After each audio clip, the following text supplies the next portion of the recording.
And so that sales pitch of saying, don't punt us to everybody, just punt us to your lay-by market. Let's see what that does. That was the game changer. Taking what was really a significant portion of KP Mart's business from lay-by to leaving the door with a recognized sale that we paid them for immediately, that we were then holding the risk for to collect the installments from, really set us on a trajectory for what is the position we have the most in terms of buy now, pay later, irrespective of the number of competitors. We're the largest with a footprint of in-store and online.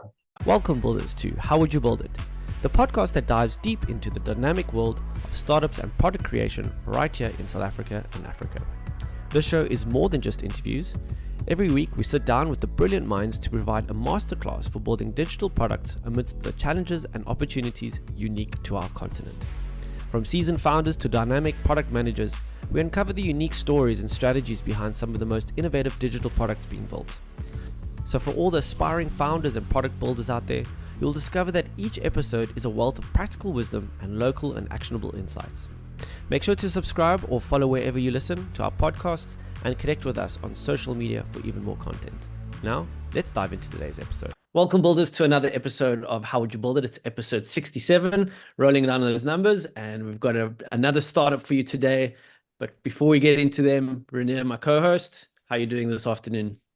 Yeah, lekker. Thanks, Bobby. I'm not sure if it's actually a startup, Mark should say. I mean, they're more like an established company by now, but Mark, it's less than 5 years now. So can we still call you a startup?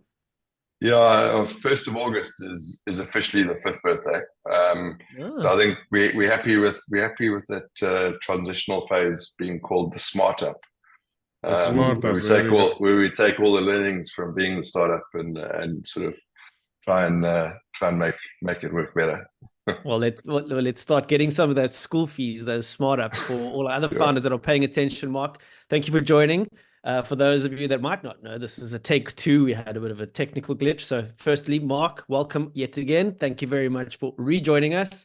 It's good to have you on the show. Can you introduce yourself and tell us about where you are from and why we have you here? Yeah. So thanks, man. We had a really good time the first time round. Unfortunately, nobody's really going to get to know much about that. But I'm Mark McCleary. I'm one of the co-founders involved in a really interesting company called PayJustNow. It's a platform that we've developed over the past almost 5 years, which seeks to empower the South African consumer, interest and fee-free. We hail from Cape Town. Craig Newborn and Greg van der Riet, the 2 other co-founders, with Craig at the helm as CEO. We jumped off the ledge quite gingerly late 2019 and came to the e-commerce market with a payment option where we offered consumers the chance to split their payments into 3 installments, all interest and fee-free. And the commercial aspect of that is to add value to the ecosystem in the retail sector. The real economy where money is spent and exchanged for goods and services. Everybody talks about the economy at mass, but the real economy is where the rubber hits the road and where the most difference we felt could be made. It's delighted to be on the show and have some banter with you guys, just telling you about the journey. Brilliant. Looking forward to it. Hey there, coffee lovers and crypto explorers. Are you looking for the perfect brew to start your day and fuel those crypto discussions? Well, let me introduce you to Crypto Coffee. Their medium roast Arabica beans offer a taste that's out of this world. It's the ideal blend to wake you up and keep you going through all your crypto adventures. Plus, Crypto Coffee makes a fantastic gift for that friend who can't stop talking about the latest blockchain trends and needs a little extra energy to keep the conversation going. So why not grab a bag today and enjoy a cup that's as rich and as exciting as your crypto journey. Crypto Coffee, where every sip fuels your passion for crypto. So, Mark, the thing that I cannot escape is this whole buy now, pay later movement that seems to really be gaining traction. There's a number of players in the field at the moment. So you're going on to 5 years. Can you just tell us about when you started, where the industry was that this opportunity showed itself and why you chose to take it on? And then maybe give us some insights onto where it is today. I'm talking about the industry now, not just payment. Yeah. So I remember vividly the phone call I got from Craig. He'd had a braai on the weekend with somebody who'd come from Australia who'd shared with him the story about Afterpay, which was really just taking the Australasian market and expanding globally. Was just taking it by storm. And at that point in time, there was no buy now, pay later in South Africa to speak of. It turns out that there was a company that had started their designs on reaching the South African market at the time, but we learned that a little bit later on. And really, it was a really exciting question posed to me, saying, well, how can we make this work in South Africa? We sort of, between Craig and myself, spent the next couple of months just really investigating every bit of data we could in terms of South Africa, the economy, the market, how it was working in Australia, how it was poised to grow globally, and to see how we could adapt it to fit the South African consumer. The nuance being in Australia at the time, I think the base interest rate was about 2 or 3.5%. Everybody in Australia gets paid weekly or fortnightly, whether you're the CEO or a general employee. And that stood in stark contrast to South Africa, in the dip of like a really tough economy. The workforce here is paid monthly. Probably an argument to be made there for the economics of frequency of remuneration. But we also had sort of interest rates around the 10, 11% mark at that time. And so it was taking this sort of concept that had a place with the evolution of the consumer, being like sort of Gen Z, millennial, who was averse to credit. There were downward trends on the adoption and use of credit cards at the time. So it was trying to find that sweet spot of like, where do you appeal to the person that was disenfranchised or didn't like the idea of being beholden to a credit card, and empower them with a tool that enabled them to shop as if they had a credit card, but with the benefit of not having to pay any of those fees and interest. So it really was a tough nut to crack, but a challenge that we worked through, and that was kind of like the origin story of PayJustNow, before it was even called PayJustNow. What was it called? Sorry? What was it called? Our Slack channel is called Next Payday, because it was kind of like that was the problem to solve. How do we get you from now to the next payday? That as a brand name didn't really sit. Until we came up with the concept of just now. It was quite interesting. Like PayJustNow was 3 installments. That was like the max we could stretch it from an economic model standpoint. And so it kind of fitted in with the genre of the South Africanism of just now, which is an expression of time, somewhere between now and whenever. Not really fixed, not really defined. Now is a little bit closer to you. It's before just now. And so the 3 installment concept was born. First installment is now, next installment is now, and then the final installment is just now. I love it. But Mark, I mean, I'm going to be honest, like, someone that operates with a credit card and, you see the buy now, pay later stuff on checkout, etc. My initial assumption was this is only for credit card users, but it's actually not. It's mostly for people that don't have credit cards, that through just their Visa debit card or check card, then have the option to split payments over 3 months. Is that right? Absolutely. So we're not answering the problem of letting you shop with less fees or interest if you use your credit card. And so to find the sweet spot of somebody who used and operated a debit card is effectively like your most economically effective type of bank account. You are limited to what's in that account if you're using a debit card. And it's manifested to be true. Like over 86% of our transactions are done on a debit card, and nearly 9% are done on a virtual card. So we don't know what it is backing off. A really small portion of the cards used in our environment are actually credit cards. And the type of consumer that it appealed to initially, we launched primarily e-commerce. So that was kind of our guardrail. It was talking to the type of consumer that had embraced this sort of technologically pervasive way to shop, that had already sort of bridged that parapet of, do I trust if I can put my card here? And that in terms of e-commerce was a really big hindrance, at the onset. People just not being comfortable putting their bank details into payment gateways. And I would credit COVID for that mind shift change. because, we couldn't shop any other way at that time. So it kind of forced people with the benefit of free time to be able to research and understand how things worked to the point that they were comfortable to load their cards onto payment rails. Yeah, and effectively from there, we were talking to the type of consumer that loved brands, that loved to experiment with brands, that enjoyed the freedom and the convenience to shop online, knowing that if something went wrong, they could just return it, and it was pretty much an in and out flow. It wasn't life changing. It was lifestyle. And the target audience that you're appealing to, like, is there a behavioral change that needs to happen, and maybe an education that needs to happen to let them understand how this different way of paying works?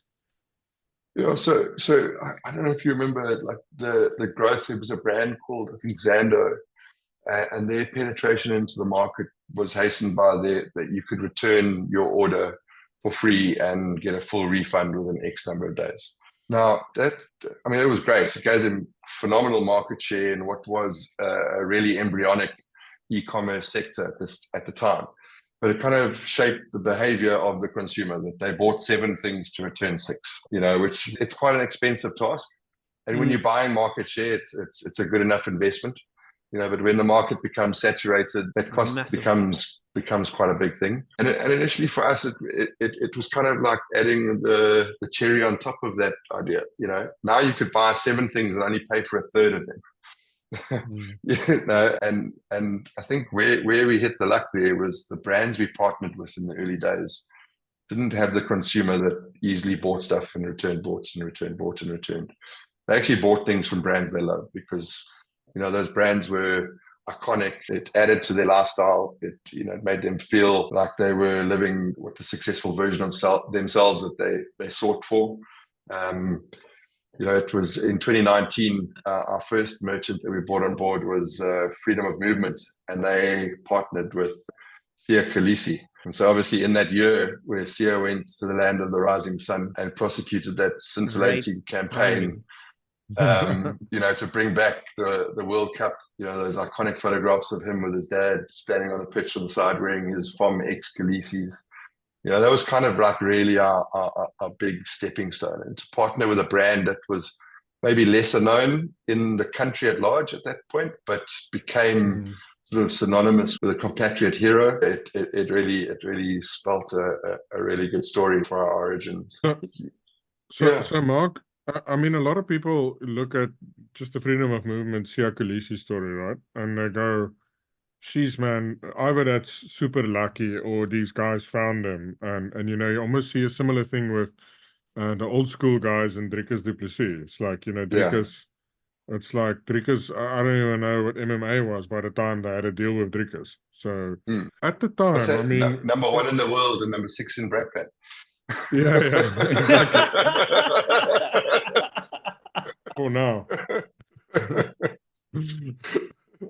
So Mark, at the time when you were engaging Freedom of Movement, did you guys scout the landscape and go, here's some guys, they've got this deal with Siya Kolisi, or was it just a natural evolution that you found a brand, you kind of like their shoes, like what they're doing, they were open to have a conversation, and it's a bit lucky, if you will.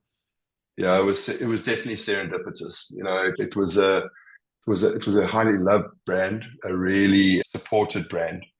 But in the grand scheme of it, in terms of the unit economics, they had a lot of ground to cover. And it was an aspirational product with an above average price tag. And what we did is we enabled people to have more of that above average price. And that above average price tag is legitimate because it is a quality, durable brand. And I think our partnership with FOM was learning as well that as we broadened our merchant mix, we understood that to buy things for the random person on the street, there's 2 challenges. One is affordability and the other is quality. And a lot of the times you have to sacrifice quality for affordability. And us being able to provide a tool that allowed you to buy just above what you could pay for in full right now, it empowered you to buy quality. And the knock-on effect from that is that you buy quality and it lasts you longer rather than buying sort of what you can afford and having to buy it 3 or 4 times a year. You know, and that's also not a lesson in a vacuum, but one of a series of things that I think we've wrapped into the narrative of what PayJustNow as a budget tool could do for a consumer. Our next story merchant was Veldskoen. We partnered with them at the time that they hit the sensational headlines of being bought out by, well, not bought, but invested in by Ashton Kutcher and Mark Cuban. You know, so we rode on those coattails for a bit, and those fellies were in the media sort of every week, and then we brought them to Hair City, which was also like they provide weaves and wigs and stuff, but quality.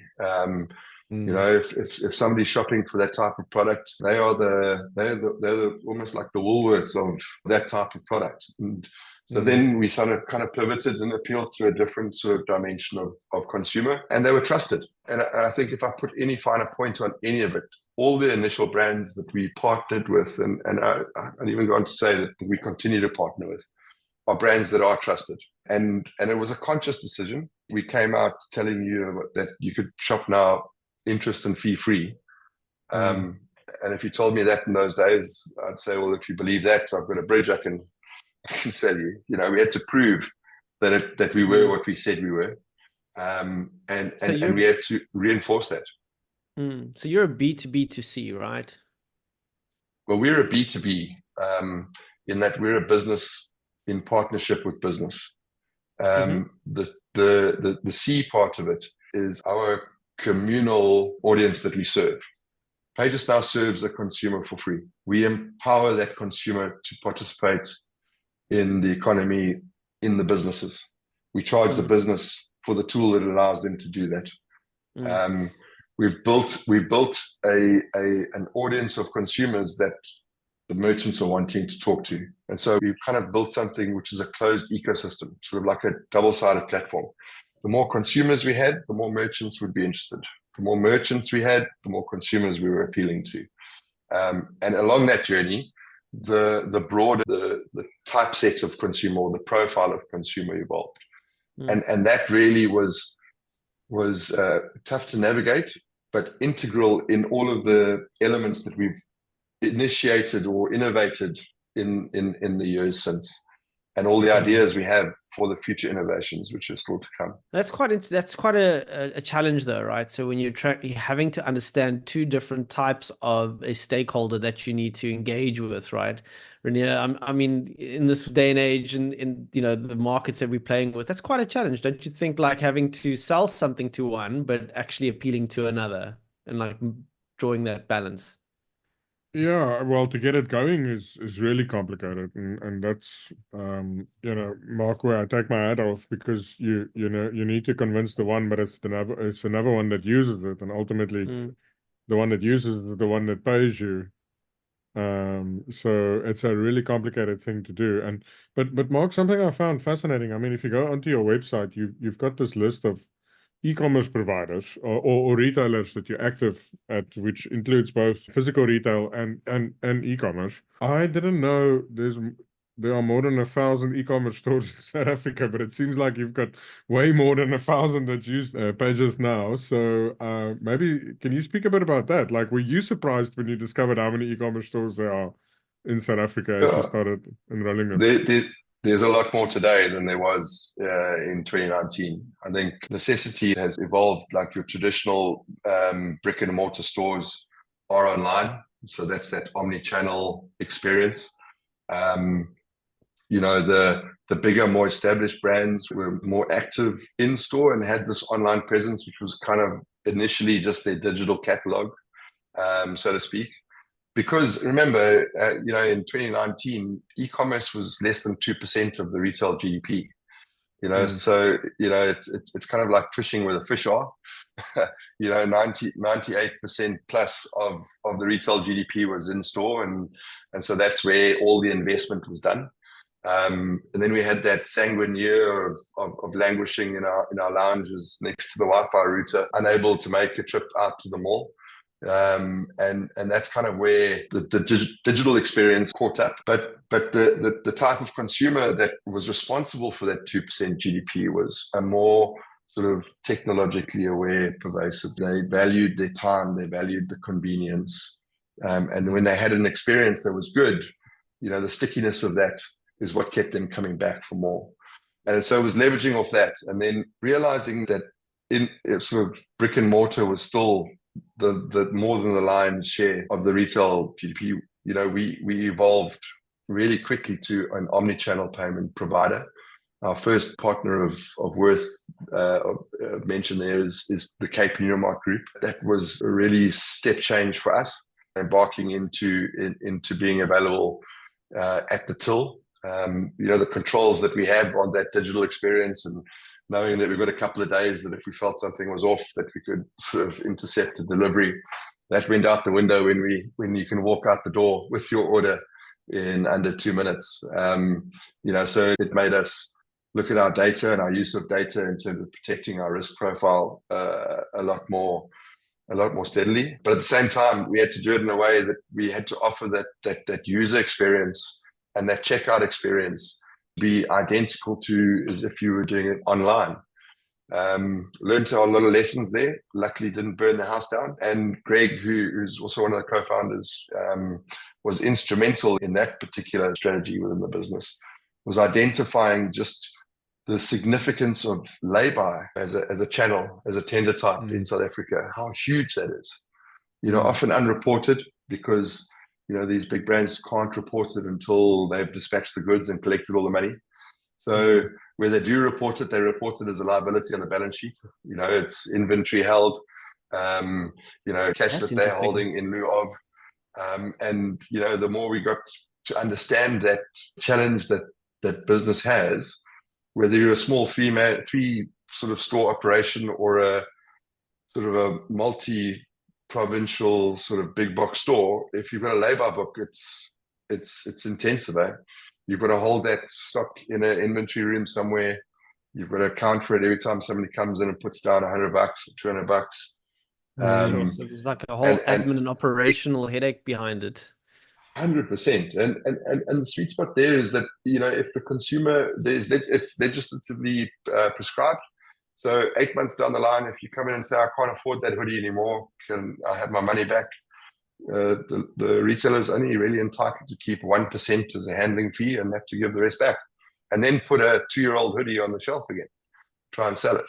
Oh my gosh, that's risky. Wow. So there's a lot of risk management going on in this value chain. Yeah, but again, we operate. We wake up every morning. We take the kids to school. We go to the mall. We go to work. We come back. We shop. There's a lot of sort of nuances in the businesses that we interact with that we don't really get. That they have to do it because that's just the way it's done. And so that sales pitch of saying, don't punt us to everybody, just punt us to your lay-by market. Let's see what that does. That was the game changer. Taking what was really a significant portion of Cape Unimart's business from lay-by to leaving the door with a recognized sale that we paid them for immediately, that we were then holding the risk for to collect the installments from, really set us on a trajectory for what is the position we have the most in terms of buy now, pay later, irrespective of the number of competitors. We're the largest with a footprint of in-store and online. So Mark, you mentioned something there which I just want to put my finger on. You mentioned like the nuances and intricacies of how retail works, right? This is either, if you start a business and you want to work with retailers, you either need to know those things or you need to learn it. So I want to ask you, as a founder group, were you ex-retailers? And if not, how did you immerse yourself into becoming subject matter experts in order to be able to sell effectively something that actually works in this space? Yeah, so if I go back to the original sort of start of the journey, it was FinTech with the accent on tech, and that's really what Craig has a storied background in sort of tech and ERPs, and my background very tech heavy, but very sort of sales and strategy oriented, very much sort of trying to understand market and market fit, and then sort of adapt sort of route to market, and then measure what does success look like, what what is the market share? And then Greg came into the fold really early doors, and he was the chap with a couple of decades in retail experience and market history. And it was made all that much easier by the fact that we were mates. It was a coalition of the willing. We came up with ultimately a dream that we'd all contributed to, something that we were each individually motivated to contribute to with our own individual skill sets and our subject matter expertise, and kind of just rolled up the sleeves, and on the hot day took the shirt off and just, plowed through it and made our way.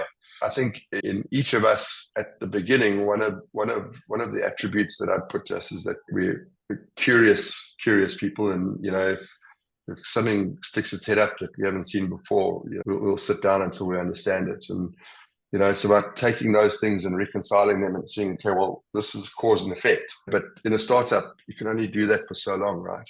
Because in a small cluster like that, you have the control and you can drown out the noise. But you start adding people, and you start adding divisions, and you start adding strategies and sort of different expertise streams that need to come in. That's the kind of thing that I sit back and think about the most. Innovating on what we can see. We're curious about what we're recognizing. The challenge is to be able to drown out that noise for as long as possible, because that's the secret sauce. I like that. I mean, yeah, you got to stay focused and try and win the market, right?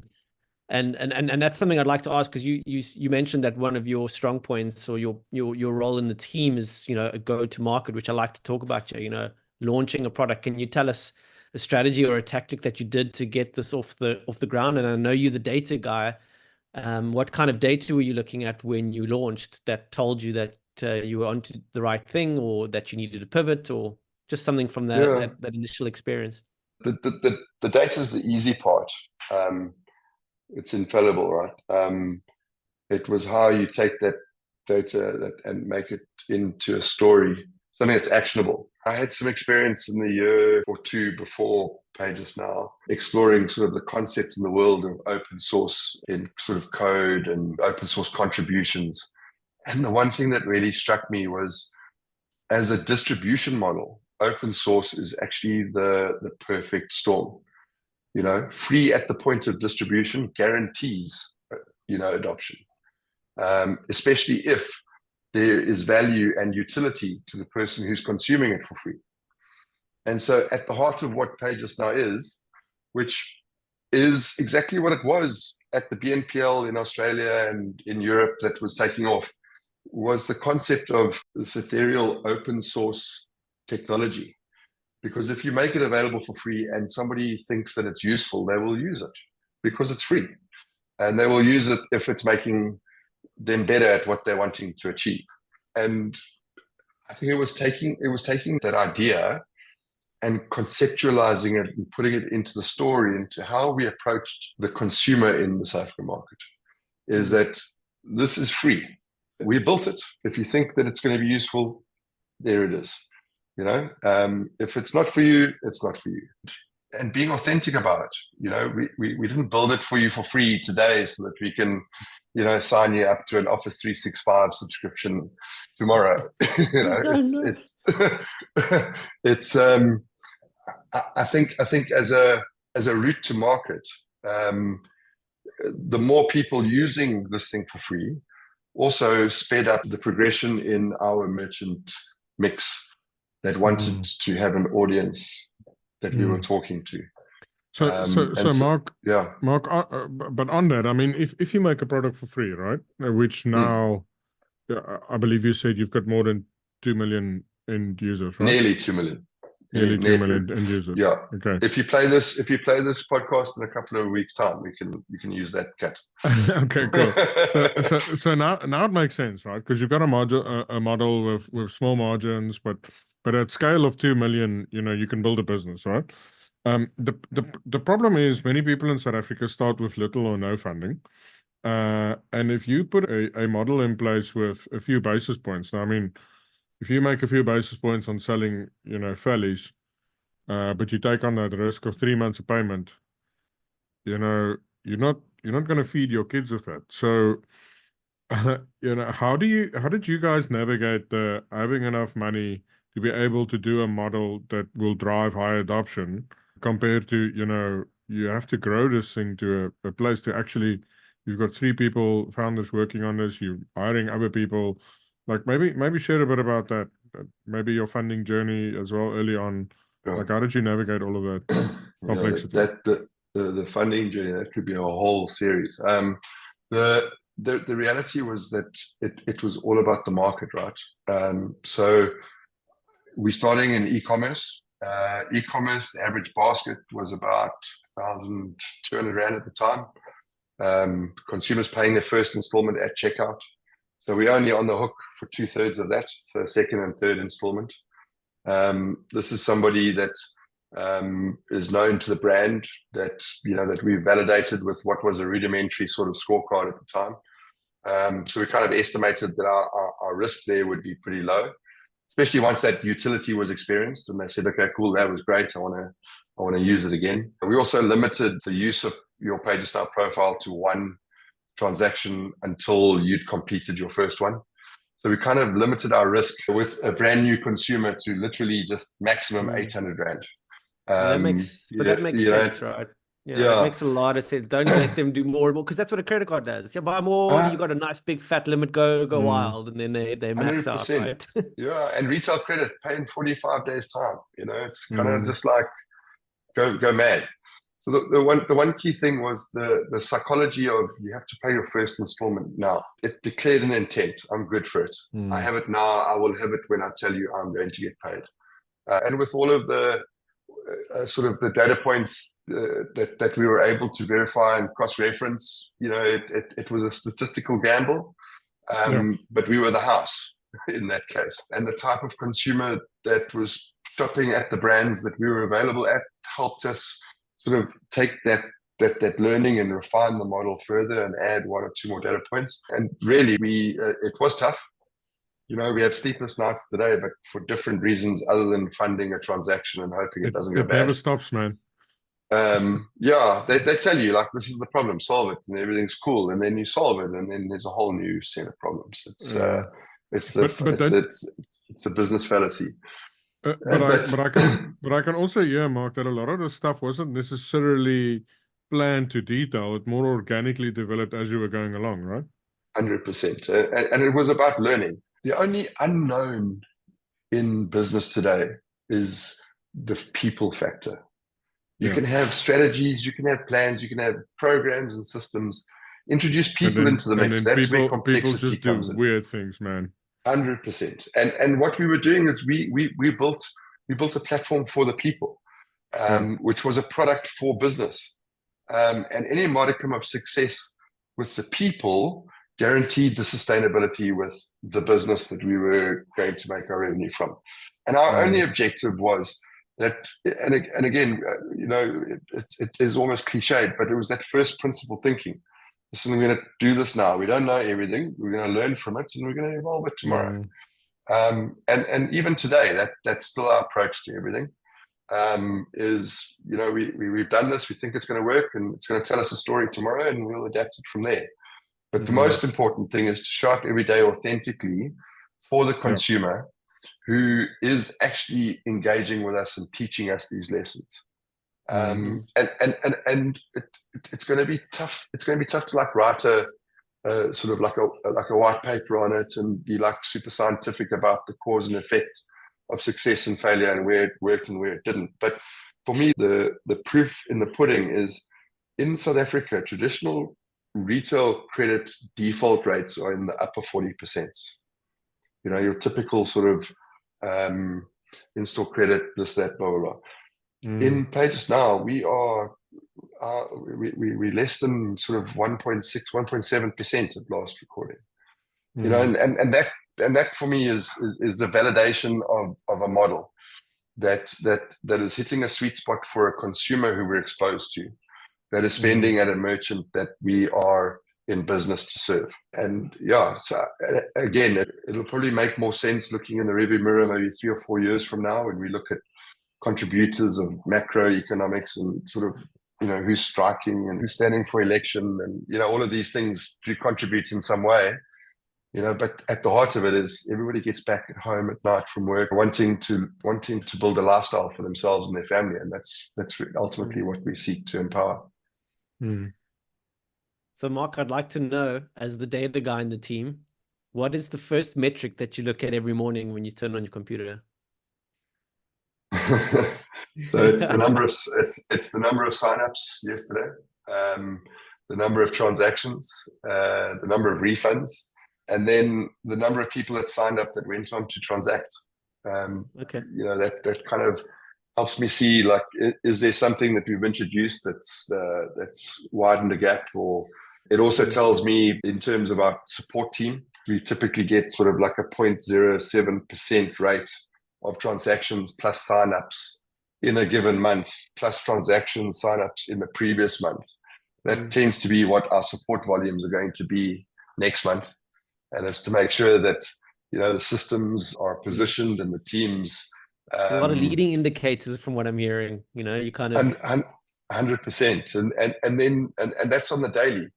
And then sort of like on the quarterly, it's to look at sort of what are the patterns evolving. We've got people that shop only online, shop only in store. And what's been really remarkable is over the sort of last 5 quarters, how people that are typically online or e-commerce have merged to omni. And that's a fascinating observation, because it's your immediate, I want it now in store, and it's your convenience online. But then when you get comfortable, you can go and feel and touch and look at it, but I don't want to lug this all the way home. I'm just going to order it to be delivered. And that's the pattern we're seeing evolve, That's interesting. And then seasonality comes into it as well. Keepers, like just before like school holidays are starting, we're seeing people changing their tires, Tiger Wheel and tire. We're seeing gaming go through the roof. Like, kids are at home for 2 weeks, have to buy the new Xbox. So I love it. I love it. It tells you a story. So many little That's nuggets, what I love about data. There's an information, there's a story in there. And if I remember correctly, the first time we spoke, you said that there's a very high return customer. So someone that comes once actually comes back a few times. Can you just 100%. Elaborate on that metric? Yeah. So over 80% of our monthly transactions are returning consumers. And that speaks to the portfolio, right? So I use it for the first time, didn't really understand how it worked, but now I get it. It was a great experience. I got my goods. I didn't pay any interest or fees. It is what they say it is. And PayJustNow is available here as well. PayJustNow is here as well. We're seeing a remarkable sort of uptick in consumers that use us once, twice, thrice, and then are actually using us 6-7 times a year. And what that does is it opens up new channels to say, well, it's not that we want you to spend more, but where else can we get a share of wallet where we can add value to your lifestyle? And so that's really what breeds the revolution. Yeah. And you spoke earlier about macro trends. I mean, we all know that cost of living and inflation has really squeezed the consumer out there. So now they do want to take that family on that school holiday. They want to get those tires. They're just going to drive down. They can do that. And I think it's also a bit of an empowering product at the same time. And I like the fact that there's that initial deposit down, because I'm good for it, right? I just want to, do this with my family, or I need to get that school uniform or whatever it is. So yeah, it's awesome. Yeah. So yeah. I also put that down to the social contract, is that, like, I'm doing this, I know what I'm going to get, that I'm good for it. It actually, that social contract, it's probably got more value than we can measure. It's also, I'm doing this and I'm getting this and I appreciate it. Now something happens, and I used to use you for my shoes, but in the 4 years that I've been with you, when I was a school leaver, now I'm engaged, or now I'm starting a new household, my needs are very different. And it's that social contract that we walked together, enjoying that everybody's done their part.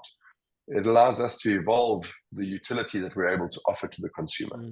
I did kind of speed past that without mentioning it, but one of our original strategies was we were going to approve consumers that applied to us that did not have a credit history. And that was your school leaver. It was what's in the industry termed as a thin file.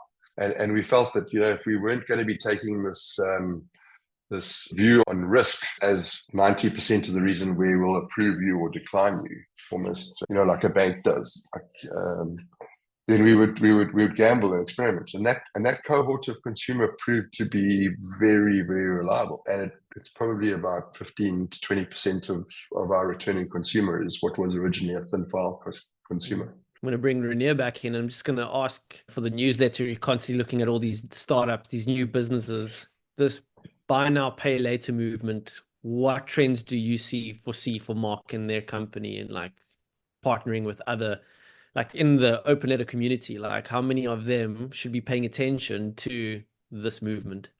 Yeah, I think firstly, the rise of e-commerce. It's good to see the old brick and mortar guys going omnichannel and digital. I'm personally quite passionate about the artisans and the creators that are making cool stuff and selling it online.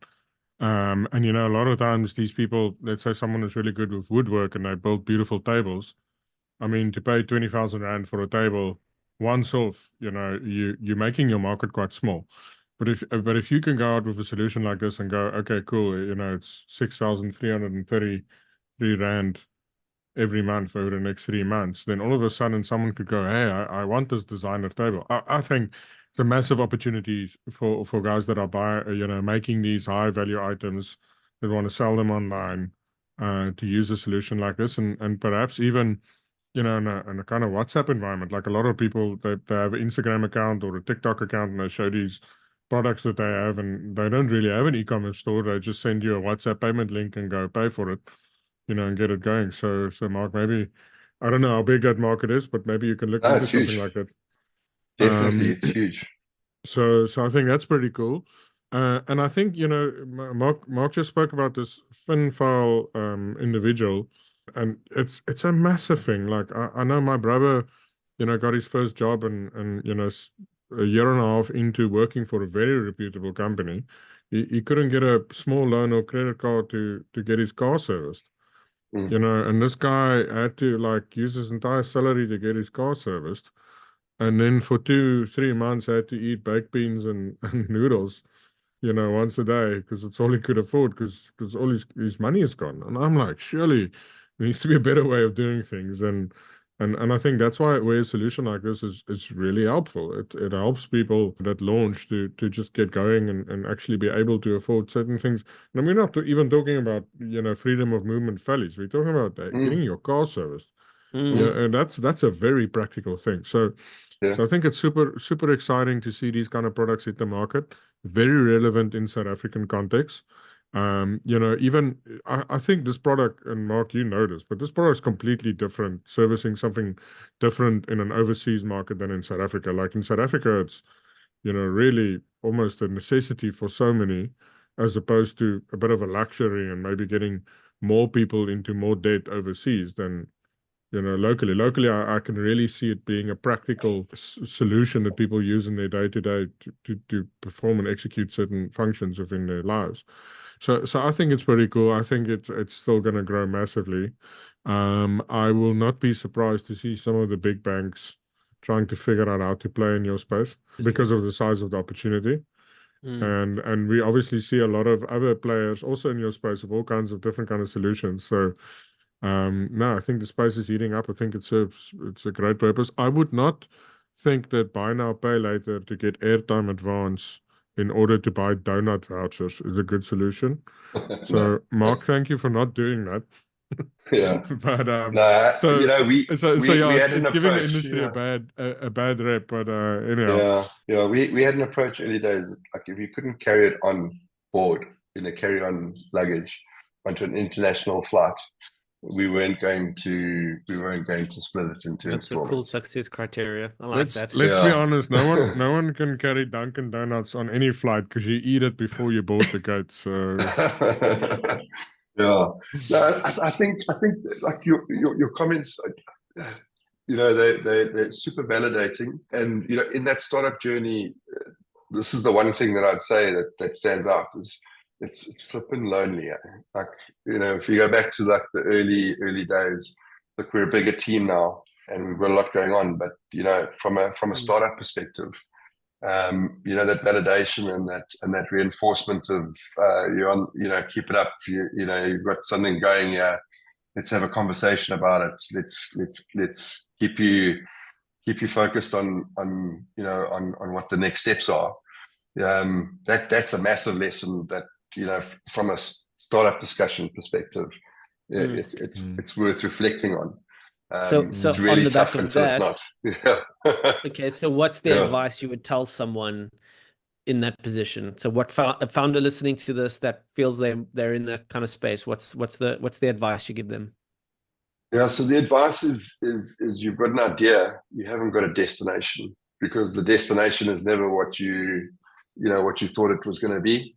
And if that idea is built on a principle, which in our case we felt it very much was, or if your idea is built on a product or a market fit, then, you know, so long as you believe in that and you just knuckle down and carry on and drown out the noise and you know, do the sanity tests to make sure that you aren't just bull rushing through the trees. You know, it's really important to sit back and think, why are you doing it?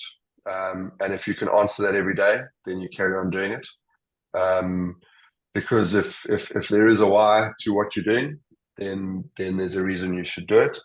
And like, in speaking for our journey, you know, we had this idea of survival of the fittest. You know, we kind of brought it up in conversation and like watched everybody react to be like, okay, that's that whole, you know, beating of the chest. I'm the strongest, I'm the fastest, I've got the most money in the bank. We repelled that. For us, it was in the interpretation of the word fittest, in that if we continued to fit with the consumer and fit with the merchant partner, then we would survive and we would continue to evolve and adapt to fit. Because the longer we fit, the longer we'd survive. And the longer we survive fitting the more places, the more sustainable it is. So that's the journey, is why and fit for purpose. You can also, I mean, it wasn't available back then, Mark, but you can also join the Open Letter Pro, which is an awesome startup community. And Bobby and I are hanging out there. We just encourage everyone and help them build. Done and dusted, on your next startup, Mark, be sure to come and join us in our community. 100%. Yeah.